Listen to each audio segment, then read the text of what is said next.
Hello, and welcome to Local Listens, available weekly on Spotify, Pocket Casts, Anchor, and our YouTube channel. On this week's episode, we have Mikey Muffins, of her own solo project, Mikey Muffins, and of the band Are They Brothers. We talk about the very strange ukulele she plays, why her albums have odd numbers of songs, and stories of traveling with her soon-to-be wife. Also, we hear about staying in a haunted house while on tour, how Mikey sometimes lets friends pick her set list for her before taking the stage, how she's working on a new album, and we hear about the Koala Onesie that she wore the whole time during her last tour. Other bands are mentioned throughout the episode, and you can find links to them in the episode description. Well, hello everybody. Thank you so much for tuning in to this week's episode of Local Listens. I am Bailey of Bailey Ukulele. And I am Shane of Sanatorium Hill, and we have... Mikey Muffins. How's it going? Woo! Going pretty good. Oh, yeah. Good. All right. Happy to be here. We are glad to Happy to finally have you on. I know, this is great. So, your most common instrument is the ukulele. But you play a really weird ukulele. Yes, I play a baritone ukulele.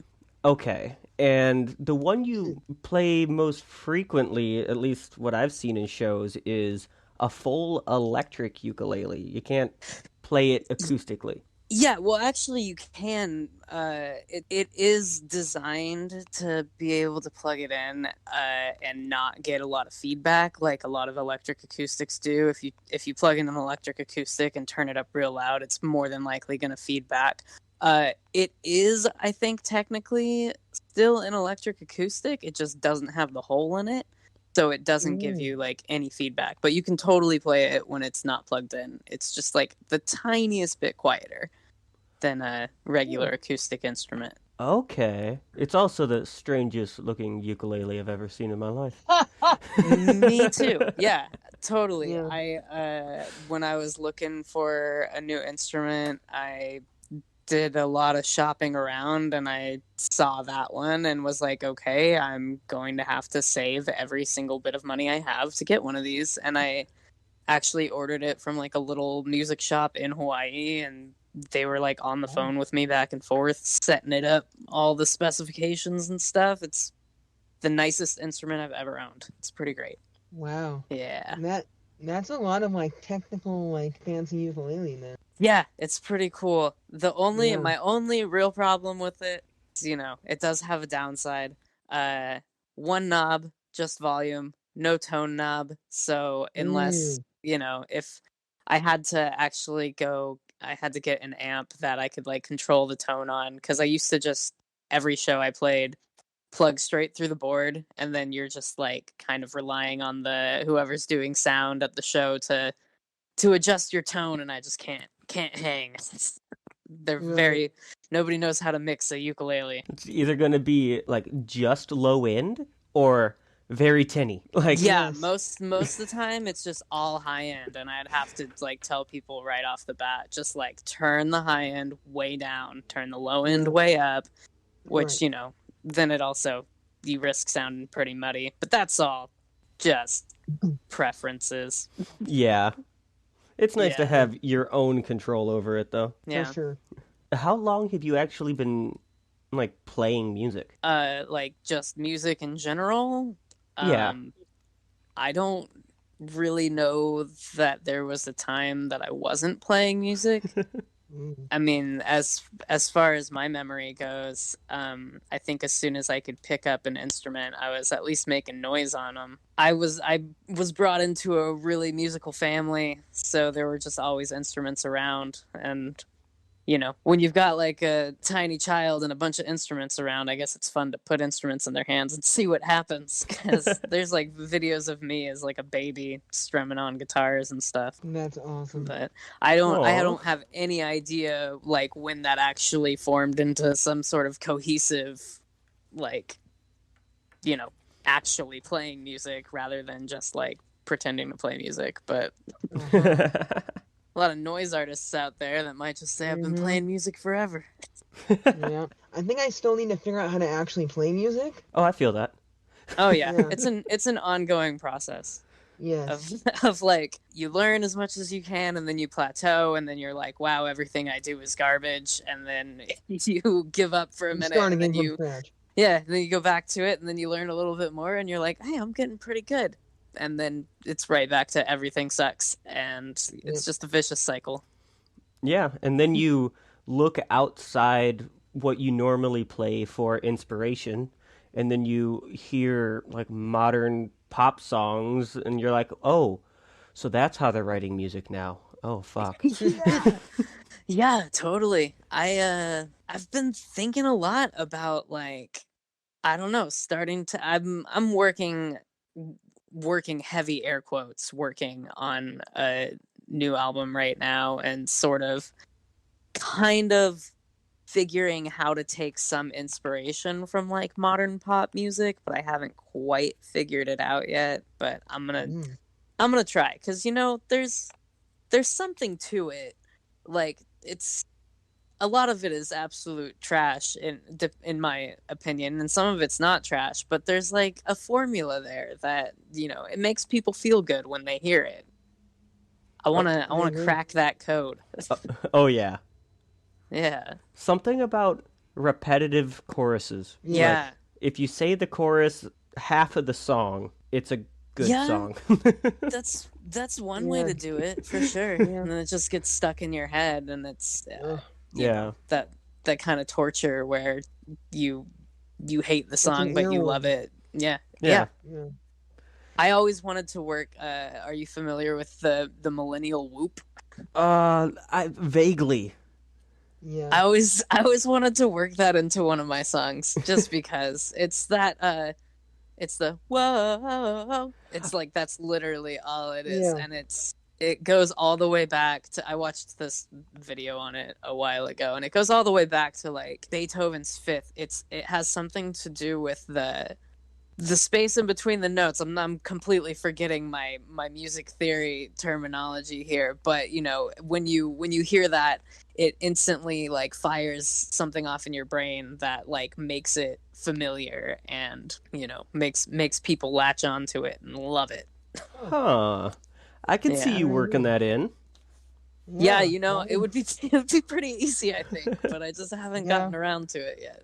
It'll come together eventually. Oh yeah. All things in due time. So, what have you gotten worked out for the new album or project or whatever? Not much. Well,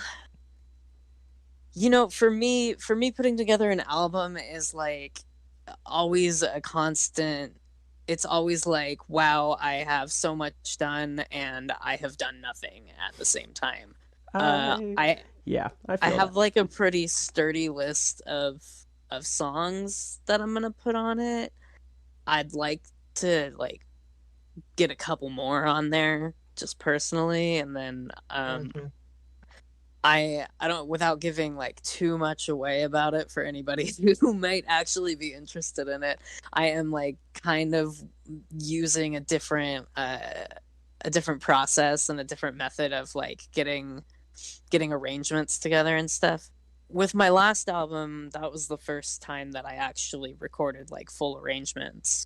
Um so I went from just I mean, my first two albums were literally just I'd write the song, I would record it in the voice memos on my iPhone, and then call it good, and that was it. But with the last one, I actually, took the time to lay down multiple instruments, multiple vocal tracks, and really arrange it up. So I'm kind of trying to take that and see what I can do with it. I also don't have access to all the instruments that I had access to when I did that. So I'm kind of like trying to work my way around that and figure out how I can still get this full sound without real instruments. That's Okay. awesome. Yeah. So, is there like a set amount of tracks that you're kind of aiming for? Not necessarily, but I have a weird thing about odd numbers. It's I always try to put an odd number of tracks on my albums, and it's weird, and it doesn't really have anything to do with anything other than like when people arrange flowers, they arrange flowers in odd numbers. And so it just ever since I heard that like years and years ago, I like whenever I'm doing artwork or music or anything, like when I draw, if I'm putting like, you know, raindrops or clouds or birds or whatever, it's always an odd number. It just feels more organic to me, I guess. All I don't know. right. Yeah. Yeah, It's a 'cause weird thing. your last album, the the Amazing Disposable Human, is that it? Yes. Yeah. I know that has 11 tracks. Yes. So, Yes, it does. Wow, does it really? I thought it had 9. oh, I might be wrong. No, I mean I'm probably wrong. I trust you more than I trust me at this point. Now I'm gonna like add a disclaimer right there and be like, I was correct, or I am stupid. According to the Mikey Muffins Bandcamp, the album The Amazing Disposable Human does in fact have 11 tracks. Yeah. So you're also with Are They Brothers? Is anything being planned for more Are They Brothers tunes coming out? No. Okay. Not really, not currently. I'm all over the place right now as far as like, you know, I've been traveling and doing that kind of thing, so I'm not really like local to Washington per se anymore. So that's just we're gonna put a pin in that one.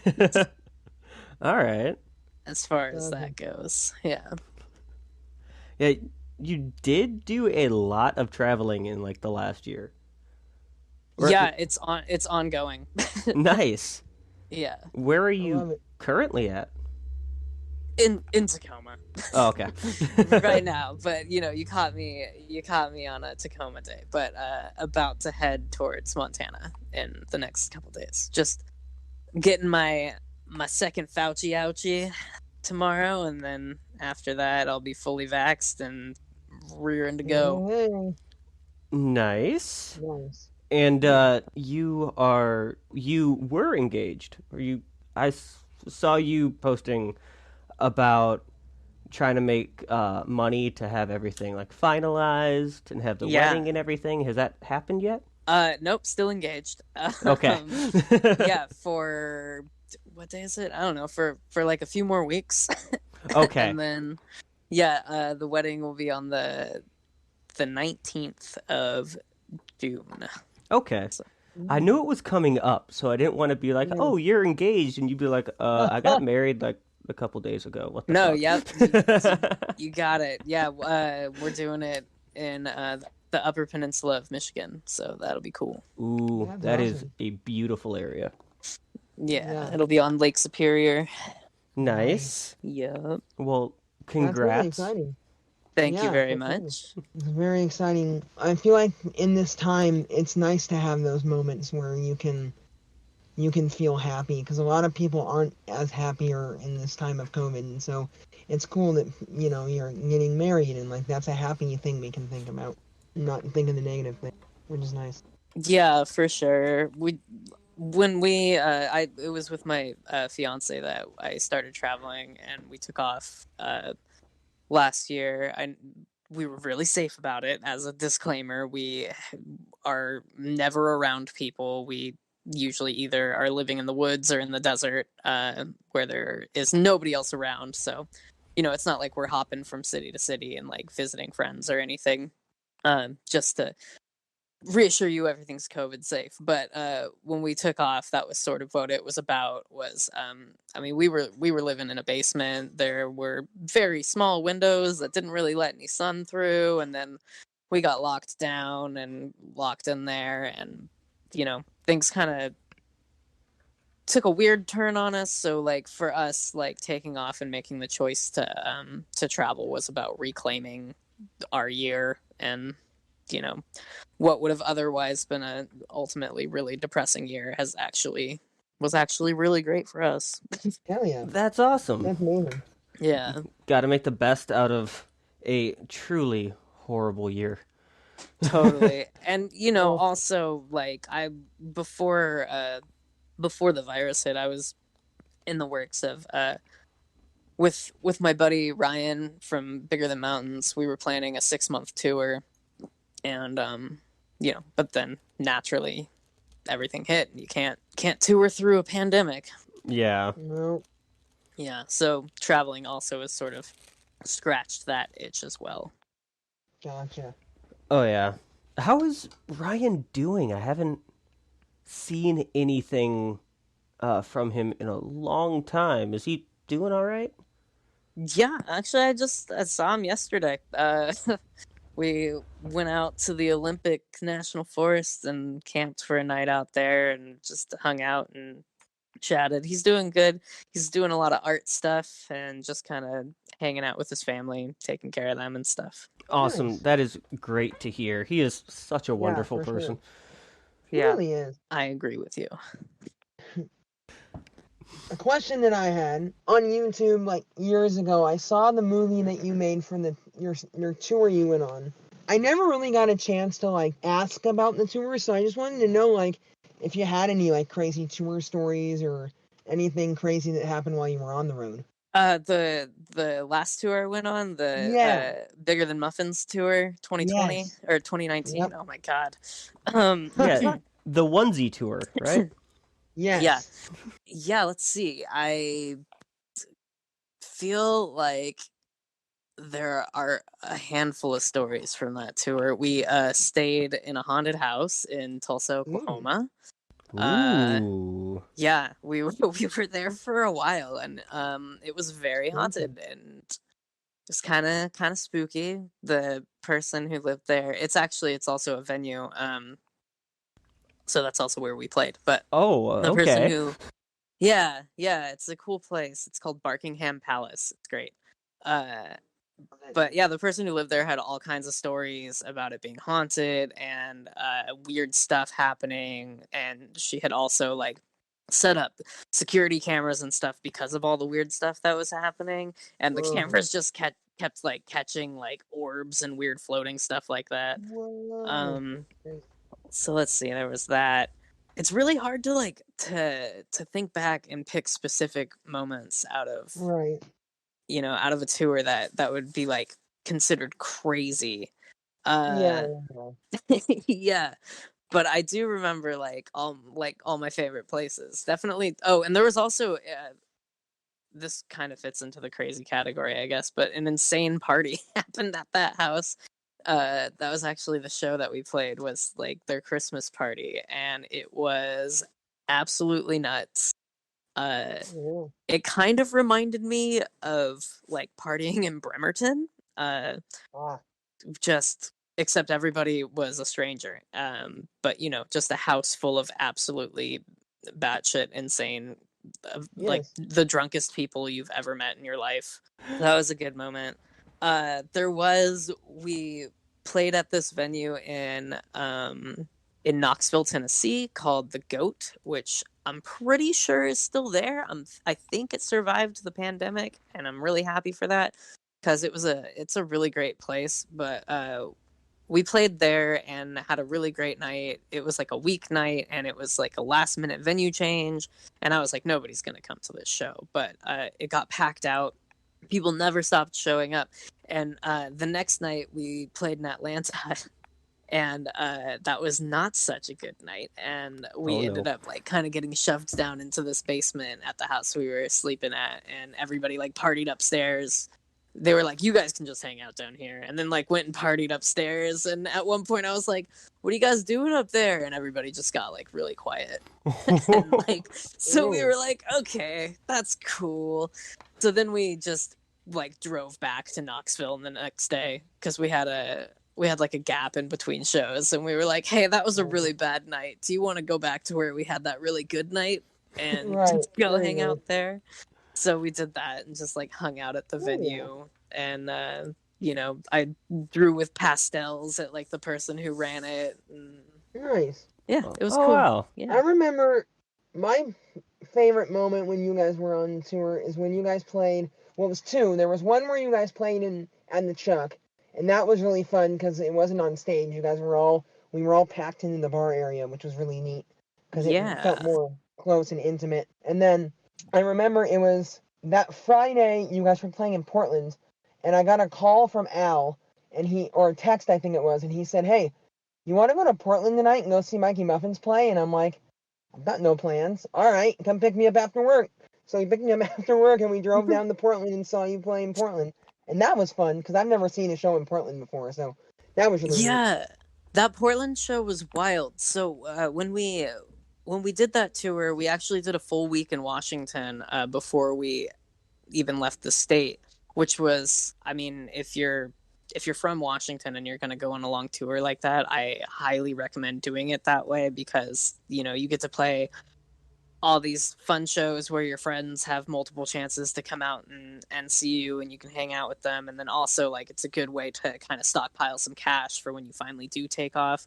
But the crazy thing about that Portland show was that everybody from Washington came down to Oregon that night. And like Ryan and I were like, all right, this is it. It's our first out of state show on the tour. Like, let's do it. And then we get there and it's just everybody from Washington. All your friends are there again. Yeah, it was super cool though. And it was it was like a really great final send off from the Pacific Northwest.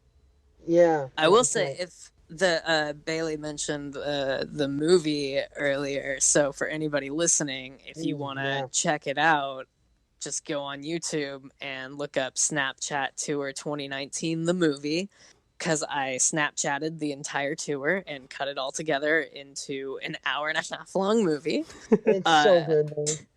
Yeah, there's a lot of people in it, a lot of different folk punk artists, and you know, it came together pretty well, I think.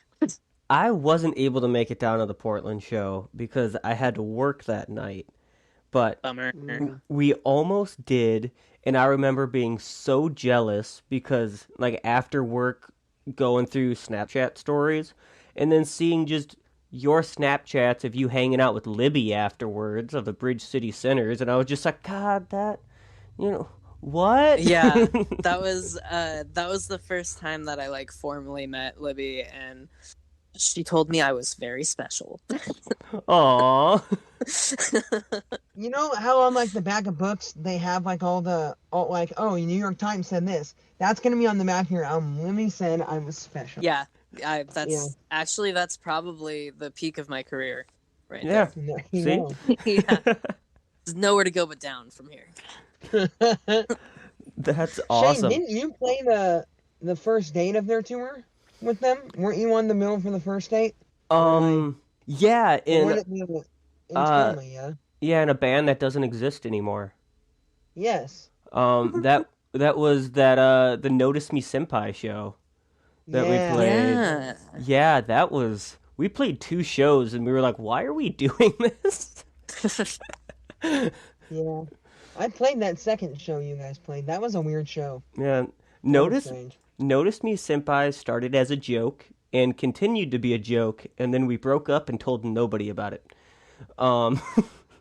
But same thing. It started because I posted jokingly about when Anxiety Records was going to notice us, like, just as a joke. And I was like, oh, I wonder when this is ever going to happen.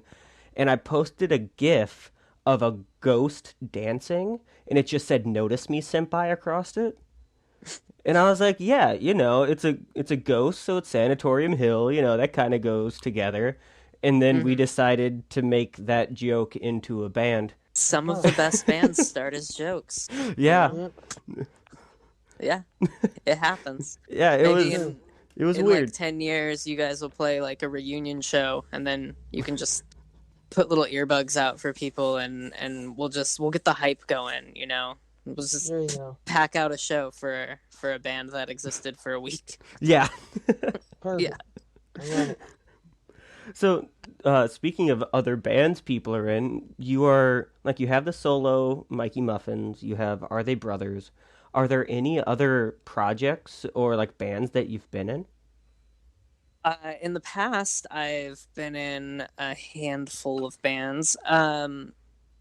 Nothing that... My first band started when I was 13 years old, and we were a band for about 6 years. No, we were a band for longer than that. I'm doing the math in my head right now. It started when I was 13, and I think we actually officially broke up when I was about 21, maybe Wow. 20. We were together. We were a band forever, and we were pretty terrible, I think. We didn't really do a whole lot. And then after that, I sort of popped in and out of playing solo, and my old solo material is like considerably different than what it is now. And then I was in a band called Jafar and the Astro Thieves for like a minute, and this is all like in the Sacramento area in California. Okay. Yeah, and then other than that, I had my own band. It was Mikey Muffins and the Adventure Fun Squad. And again, that lasted all of like a handful of months. So nothing that ever really stuck. And I think out of everything, Are They Brothers is the one that, lasted the longest. And I've just lately been trying to, after the tour and everything, been trying to focus more on like, my own personal solo music and figuring out how I can sort of just do me, Yeah, Oh yeah, like, totally. yeah, for sure. I 'cause feel it's kind of the same way. I Mhm. was in a lot of bands since I was like probably 13 or 14, and I don't know, there was something about being in a band where it was just like the members didn't want to put in enough effort or they weren't on time, and it was just too much. And so now I'm like, playing by myself seems to work because all the members show up on time and there's no arguments, and it's Yeah, perfect. totally. There's a lot of give and take that comes with like being a member of a Yeah, band, and sometimes it works really well, and other times it doesn't really work all that right. well, and then Mhm. sometimes it works really well until it doesn't anymore, and it just Right. it That is happens how in it a lot is. of different ways. But when you're playing by yourself, at least you get to call all the shots about everything. Yeah. Right. So, yeah. There you Like, go. see, when Sanatorium Hill was still a solo thing, um, hmm I used to be like, oh yeah, like I don't have to worry about other musicians or anything. I can just sit and practice, and then I just still never practiced. So Yeah. Right. that's Yeah. also I never practice. Yeah. I'm also What pretty what is bad a about practice again? practicing. Yeah.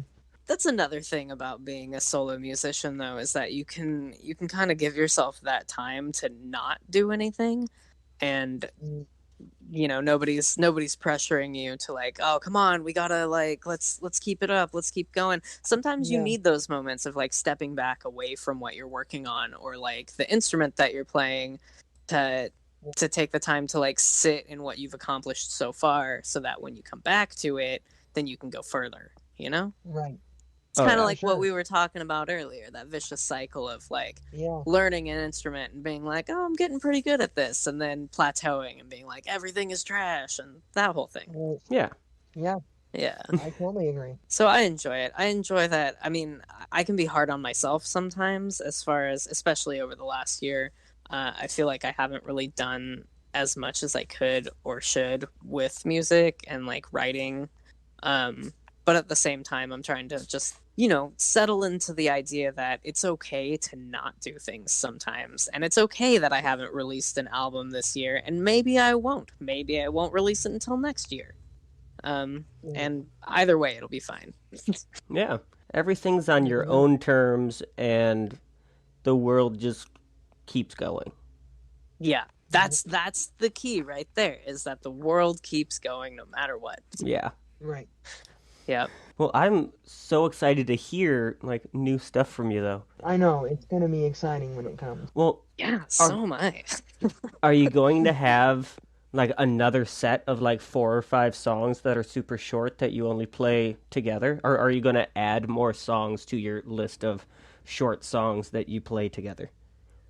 I don't know. That was sort of a thing that I started doing when I left for that tour, because I just had all these songs in the same key, and they were all generally short, so I was like, I'll just play them all at the same time. And also I was touring with Bigger Than Mountains, and that's what Ryan does. I was mostly just trying to copy Ryan, because I always liked that all of his songs, he'll play a half an hour long set and never stop playing, because all of his songs just run one right into the next. Yeah. So I mean, I have switched it up here and there for different sets, and like added or taken away songs, and we'll see. All right.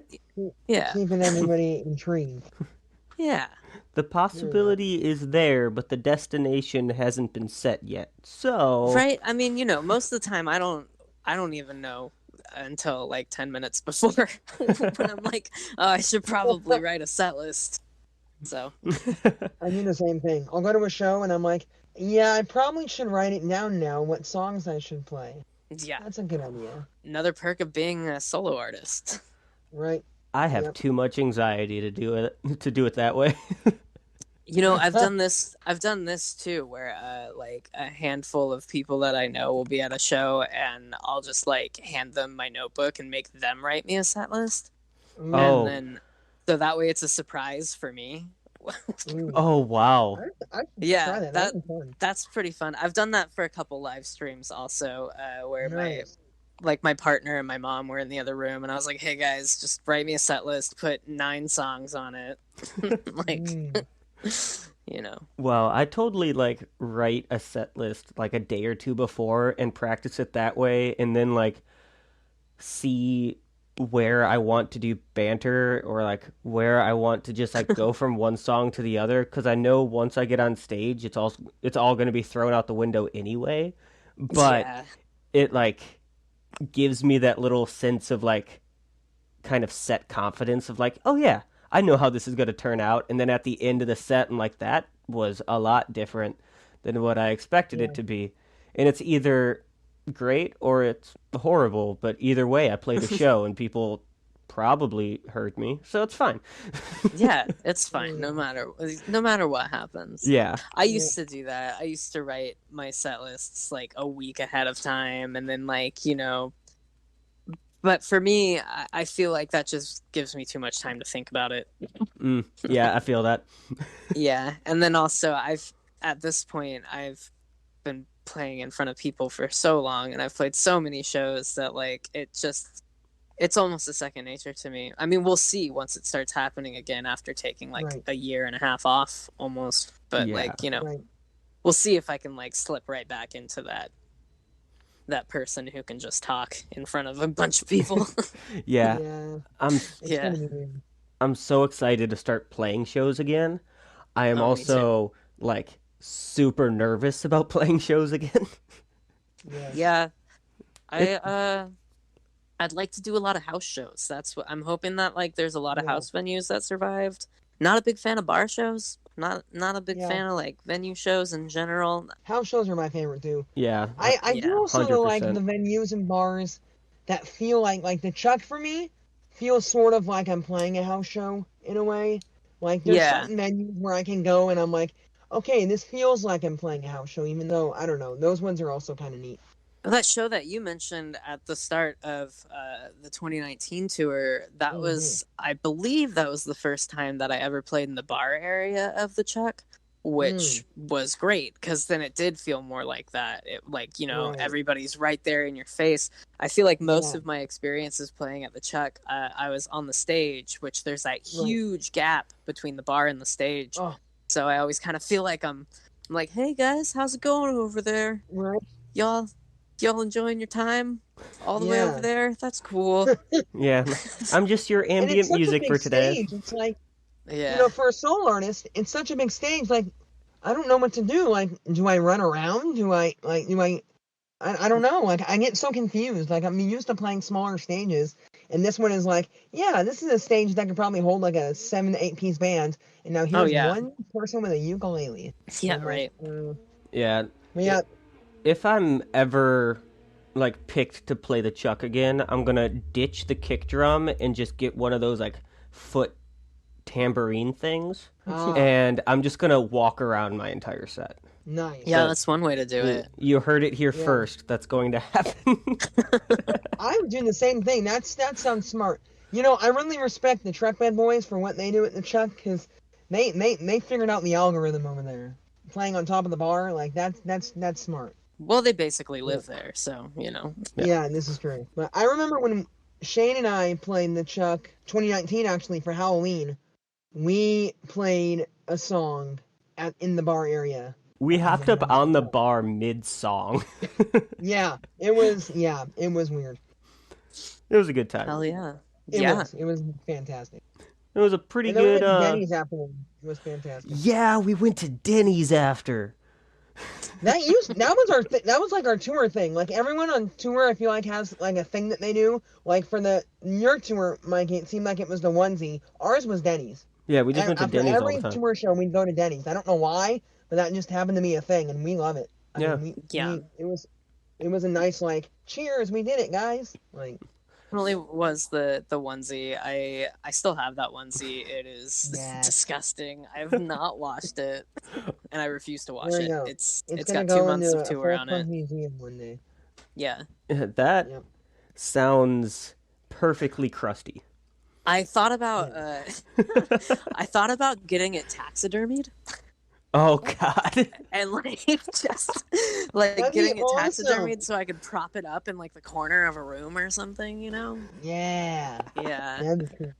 Or framing it or something. I don't know. I'm gonna do something with it. It'll make some kind of memento. That's wild. One thing I learned on that tour is that if you wear a koala onesie everywhere you go, people will just talk to you about syphilis all the time. What? That's apparently a thing that people associate with koalas is syphilis. So you have no idea how many people came up to me and were just like, "Oh, I'm staying away from you, all that syphilis," and I didn't know that until it happened so many times.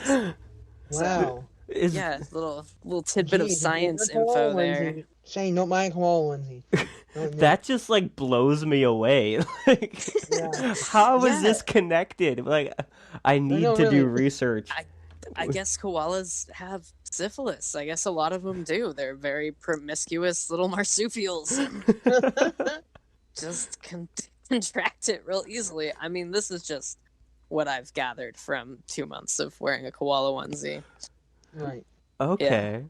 So, after taking notes, after multiple people telling you about koalas and syphilis, that is the conclusion that you have come to. So, I mean, it was kind of wild. I just thought it was cute. I didn't think that I would have so many people. It was insane. That's so weird. Yeah. So it's definitely an association, a more common one than I would have expected. Yeah. Yep. Wow. Mm-hmm. Yeah, I don't know how to follow that up. Yeah. I'm not sure as well. That was syphilis. Well, yeah. I mean, maybe we probably shouldn't end it just by going, syphilis, but Yeah. So, I guess to finish up here, I got one question that I wrote down and labeled important. Okay. And that is, where did the idea for the clowns come from? I'm gonna be really honest with you. It was we were just one day wouldn't it be funny if we put clown paint on? And then we did it. and then we just kept doing it. I mean, that was pretty much it. Here's a song from Mikey Muffins entitled "It's More of a Sprinkle, Really." Thank you so much for tuning in to this week's episode of Local Listens. And next week's guest is Franklin Fesky of The Republicans on Welfare, by Vecca, and so many other bands. We hope you tune in next time and have a great and music-filled week. Why clean your room and shower when you could just kill yourself? And all that sounds real stupid when I say the words out loud. But most of the time I don't know, I make sure they don't get out.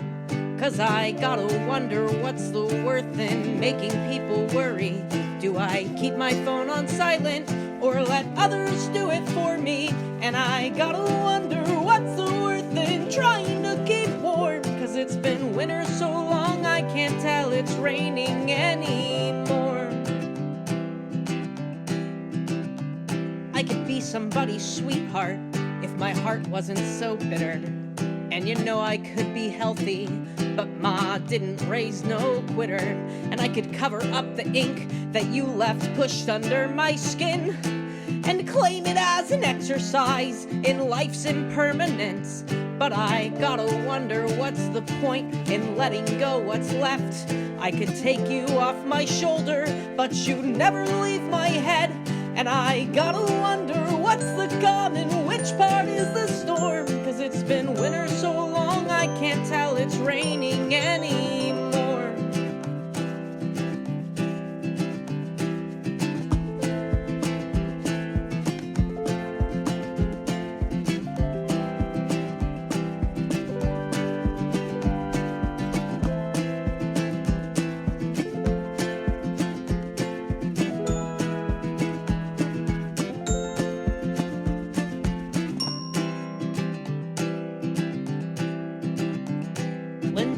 Keep a journal, and later when you look back, you may realize that your situations weren't actually that bad.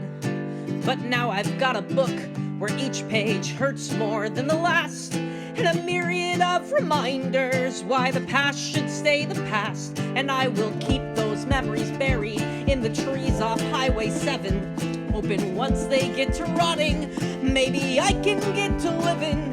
Keeping fingers crossed the soil